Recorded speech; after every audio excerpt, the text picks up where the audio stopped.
La solution d'un processus intra-libyen gagne du terrain au Conseil de sécurité. C'est ce qui ressort des déclarations des diplomaties chinoises et algériennes.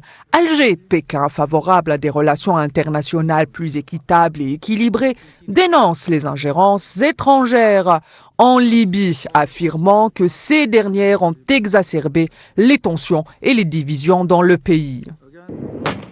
Pour bon nombre d'observateurs africains et panafricains, c'est l'intervention étrangère Hartmann, menée par un forcing français, qui a déclenché le cycle infernal en Libye, en plongeant le pays dans des crises systémiques cycliques, à commencer par la chute de l'ancien président Moammar Kadhafi.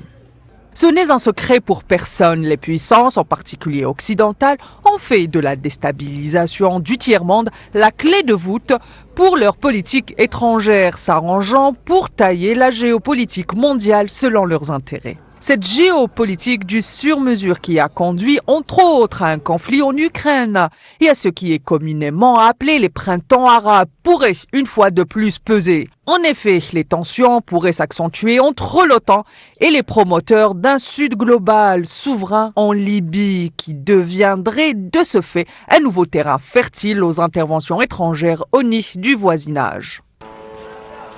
Avec l'accélération des événements au Moyen-Orient, le génocide à Gaza, la chute de Damas, la prise du Golan par l'entité sioniste et les tensions au Sahel, la Libye constitue désormais un potentiel terrain d'affrontement et ou de coopération entre puissances régionales et extra-régionales.